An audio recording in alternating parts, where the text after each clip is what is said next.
Bharti news, सीधा, सटीक और निष्पक्ष। आज भारतीय न्यूज़ की टीम आ पहुंची है नरेला स्थित चंद्रप्रभु जैन कॉलेज में, जहां पर 2 दिवसीय नेशनल लॉ फेस्टिवल का आयोजन किया जा रहा है। इस फेस्टिवल में national moot court competition, debate competition के साथ साथ जो है नेशनल क्लाइंट काउंसलिंग कंपटीशन का भी आयोजन किया जा रहा है। इस फेस्टिवल की खास बात यह है कि इसमें 12 स्टेट्स की टोटल 40 टीम्स जो हैं पार्टिसिपेट कर रही है। तो आइए आपको ले चलते हैं इस सेमिनार के इनॉग्रल सेशन में। With all honor, let me thank Justice Rajesh Tandon ji, Ankur Panghal ji, Professor Dr. S. Prashnanshu and Professor Dr. A.P. Jain. So it's a very beautiful combination of the people from the judicial side and from the academics teaching law. It's just the right combination who are here on the dais today. And luminaries in their respective fields. Thanks to you from the side of the management and the college authorities for having taken time out of your extremely busy schedule, and I'm well aware of that, and bless us with your presence in the inaugural ceremony of Law Festa 2024. And I shouldn't be forgetting it that before I say anything, a lot of thanks, tons of thanks to and compliments to students who have visited this college to participate from across India.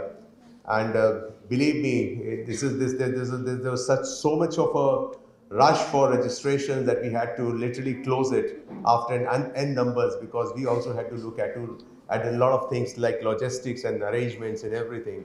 And after which it was not possible. So like the moment we reached 40, for example, in moot court competition, we did not allow the 41st team to register then.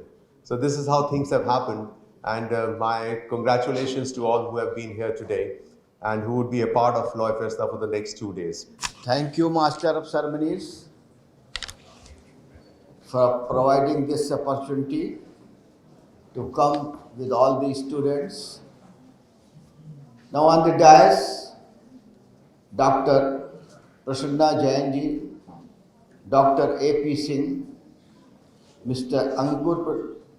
Ankur ji, Dr. Yugak Chaturvedi, Director, to whom you have heard such a drastic and such a numerous colleges, and all the colleges of this India is being participating in this competition.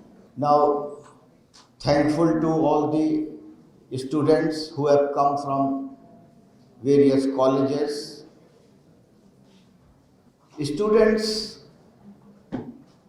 you all know that moot court competition, which is being organized, has been introduced by the Bar Council of India in order to train you for the coming job. Either you prefer as advocate, or you prefer to go in judiciary, either in corporate sector. For judiciary, I remember 3 years back, I was here to inaugurate your judicial academy, and that was the judicial academy. Since then, it is continuing, and I am happy that Judicial Academy is being run very good, and students are performing their education in the judiciary itself. Very good afternoon to Honorable Mr. Justice Rajesh Tandon, former Judge, Uttarakhand High Court, Professor Dr. Prasananshu, Professor Dr. A.P. Singh, Dr. Yogam Chaturvedi, Director General, Dr. Shalini Tyagi, Principal SOL, all the distinguished faculty members, officials of DLSA,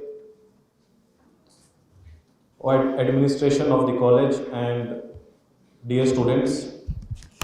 Since I have been asked to keep it brief, so it will be brief. And before starting, I would start with a question that it will be an interactive session, so I can see the audience talking to each other. Please focus because it will be a brief interactive session with you all. CPJ college के अंदर आयोजित होने वाले 2 दिवसीय law festival के मौके पर बातचीत करने के लिए हमारे साथ हैं कुछ स्टूडेंट्स। क्या नाम है आपका? Hello sir, my name is Sejal and I'm from Trinity Institute. I'm very much excited for today because this is our first time. So I'm very excited. तो आपने मूड कोर्ट कंपटीशन में participate किया है? Yes sir, before I have participated in intramood competition and this is my second. आपका क्या नाम है? मेरा नाम श्रद्धा है, मैं ट्रिनिटी कॉलेज से हूँ। तो आपने भी मूड कोर्ट कंपटीशन में पार्टिसिपेट किया है? जी, हमने स्कूल के कॉलेजेस के बहुत सारे में पार्टिसिपेट किया है, बट ये नेशनल मूड कोर्ट हमारे लिए फर्स्ट एक्सपीरियंस है, सो वेरी एक्साइटेड। तो किस विषय के ऊपर आप जो है मूड कोर्ट कंपटीशन में पार्टिसिपेट करने जा रहे हैं? Sir, we are if I talk about our topic, so it's basically on extrajudicial killing. So it's basically on criminal as well as exceeding power of police officer, that he should not exceed his extrajudicial power or any accused or any victim. That's it. तो आपने देखा किस तरीके से जो है ये छात्र जो हैं नेशनल मूड कोर्ट कंपटीशन के लिए पूरी तरीके से तैयार दिखते हैं। तो इस लॉ फेस्टिवल के अंदर कुछ और लॉ के स्टूडेंट्स हमारे साथ मौजूद है। आइए चलते हैं, इन्हीं से जान लेते हैं कि आज मूड कोर्ट कंपटीशन में जो है कितनी जिरह ये लोग करेंगे। क्या नाम है आपका बेटा? ध्रुव। तैयार हैं आप जिरह के लिए? जी तैयार है। तारीख पे तारीख, युग का अंत होने वाला है, क्या क्या कहना है आपका इस बारे में? मेरा मानना ये है कि ये जो फेस्टिवल है ये काफ़ी अच्छी अपॉर्चुनिटी है हम लोगों के लिए, and we are from VIPS, so I think we will be there and we will win this competition. This is all I have to say. आपका क्या नाम है? कौशिकी। आप किस मुद्दे के ऊपर, किस विषय के ऊपर जो है डिस्कशन करने वाले हैं मूड कोर्ट कंपटीशन में? जी, इस बार का जो कंपटीशन का थीम है वो है सोशल वेलफेयर, और जो हमारा प्रोपोजिशन है पूरा वो बेस करता है पुलिस द्वारा किए हुए झूठे एनकाउंटर्स पे। तो हम उसी के ऊपर पूरा स्टोरी और हमारा केस चलेगा। तो आपको क्या लगता है पुलिस जो है झूठे एनकाउंटर भी करती है?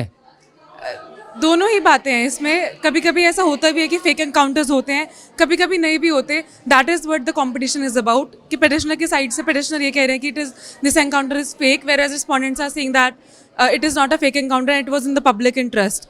तो वही है जिसके ऊपर हमारी मूड प्रपोजिशन बेस्ड है।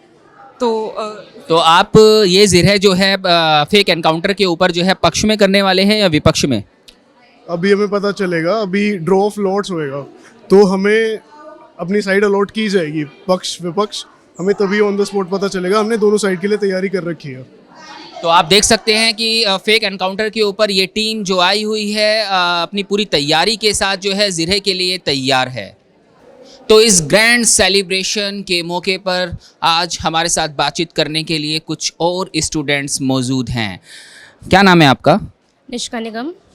आप यहाँ मूड कोर्ट कंपटीशन में पार्टिसिपेट करने आए हैं? यस, मेरी पूरी टीम के साथ। क्या टॉपिक है आपका? हमारा बेसिकली जो मेमोरियल है वो एक gang rape and murder case के ऊपर है और violation of human rights and fundamental rights के ऊपर है। कितनी उम्मीद है, कितनी तैयारी है आपकी? हमने अपनी तो पूरी प्रिपरेशन करी है, बाकी अपना बेस्ट देंगे और जैसा सही रहेगा उस हिसाब से जजमेंट आएगी। आप अपनी पूरी उम्मीद और अपनी पूरी तैयारी के साथ यहाँ पर आए हैं, तो अपने विषय के ऊपर थोड़ा सा जो है आप लाइट डालेंगे, प्रकाश डालेंगे? हमारा टॉपिक बेसिकली ये पूरा केस रिवॉल्व होता है फंडामेंटल राइट्स के बेसिस के ऊपर। Like there was a gang rape basically and an encounter killing. तो हमारा केस जो है हमें एज अ पिटिशनर हमें फंडामेंटल राइट्स पे फोकस करना है, इवन रिस्पोंडेंट में भी। तो हम आर्टिकल 21 को फोकस करने वाला है, which talks about right to life and personal liberty here.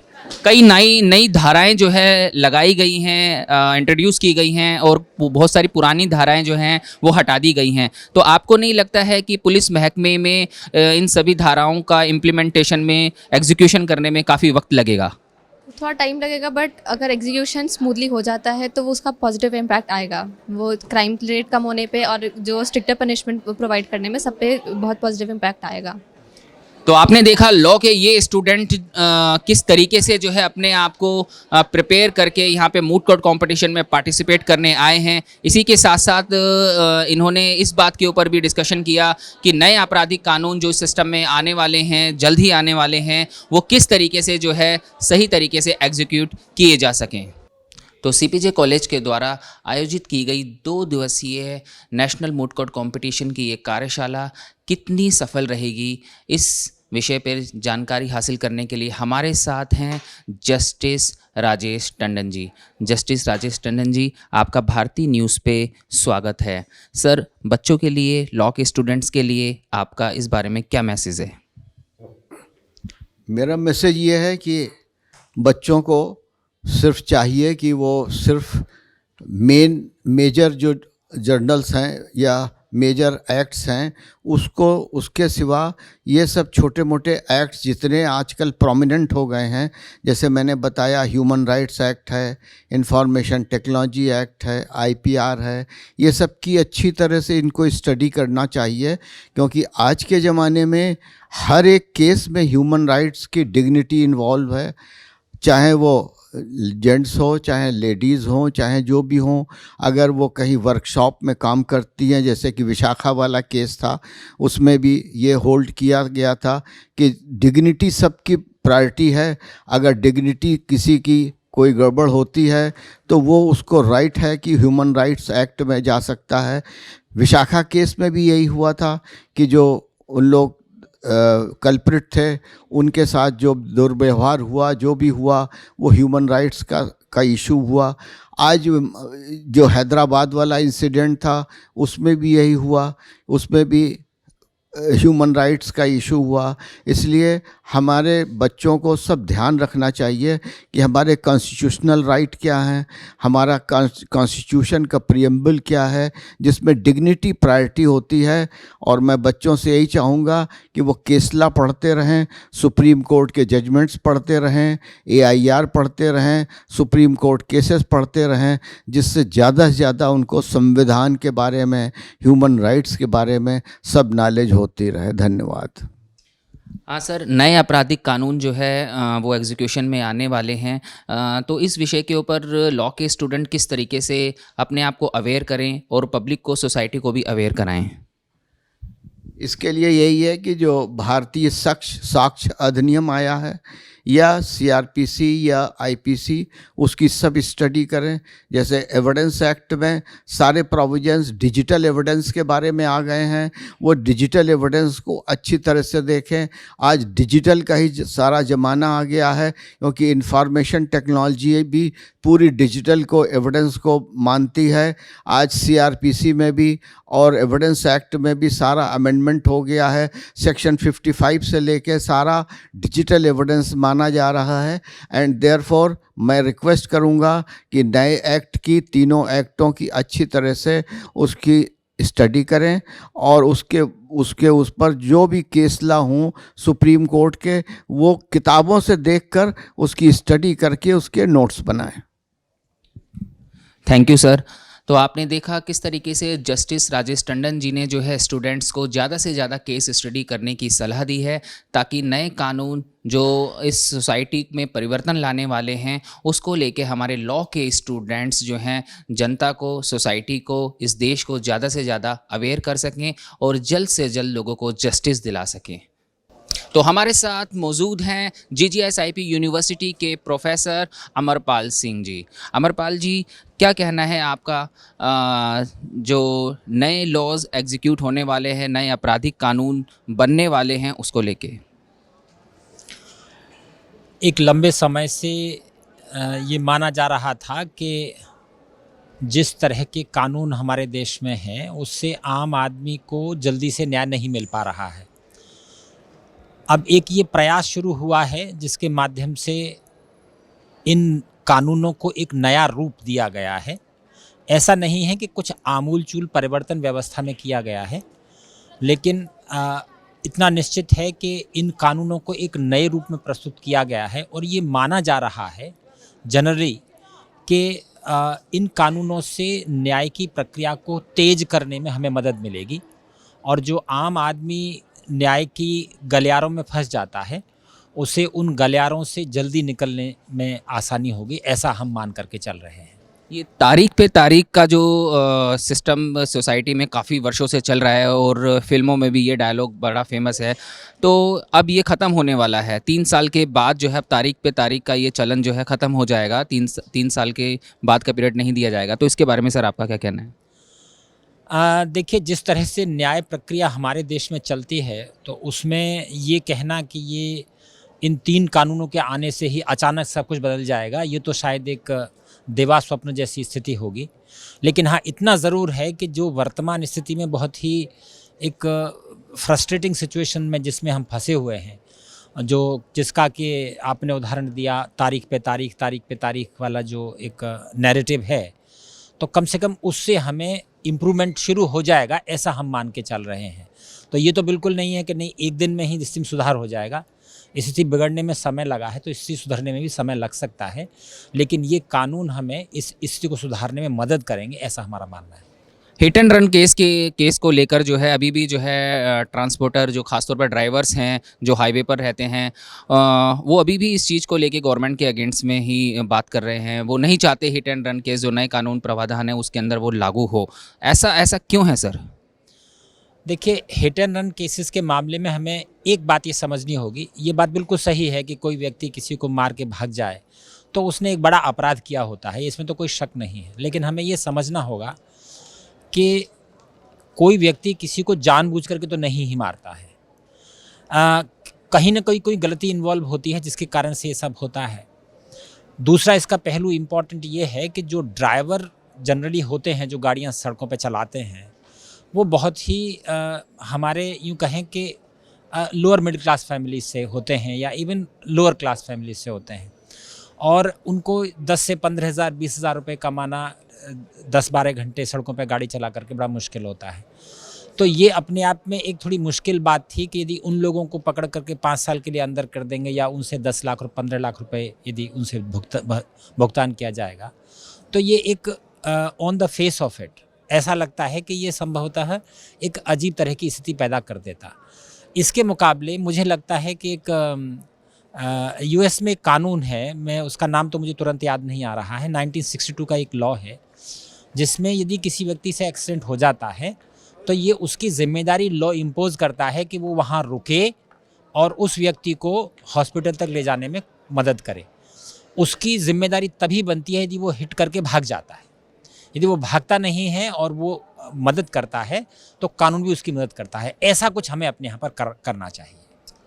इसके अलावा जो है गैंग रेप को लेकर भी पॉस्को एक्ट को जो है सख्त बनाया गया है। तो इस देश के अंदर ऐसे काफ़ी केसेस हैं जिसके अंदर गलत तरीके से जो है रेप केसेस के अंदर जो है लोगों को फंसाया जाता है। तो ऐसी सिचुएशन के अंदर जो है सरकार और कानून और जो एक्यूज्ड है और विक्टिम है वो कैसे मैनेज करेंगे सिस्टम में?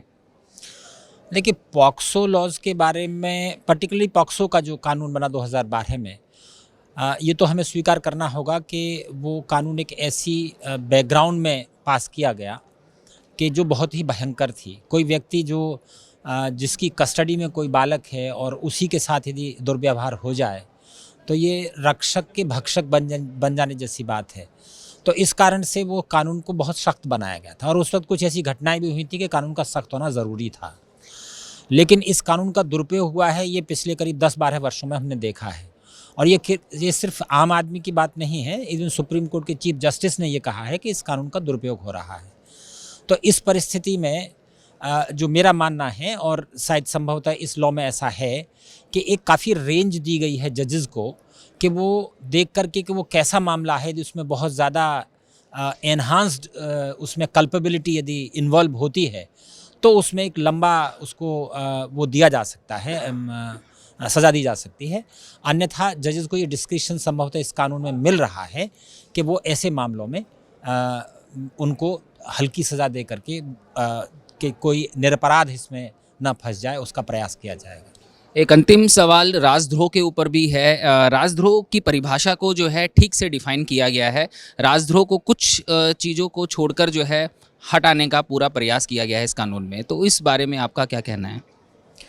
देखिए, राजद्रोह या सेडिशन लॉ जिसे हम कहते हैं, सच पूछा जाए तो एक डेमोक्रेटिक प्रोसेस में ये अपने आप में एक कॉन्ट्रडिक्शन है। राजद्रोह का जनरली जो हमारी आईपीसी में था वो सरकार के विरोध में कुछ कहना या उसके विरुद्ध कोई काम करना था, जबकि विशेष तौर पर सरकारें तो आती जाती रहती हैं।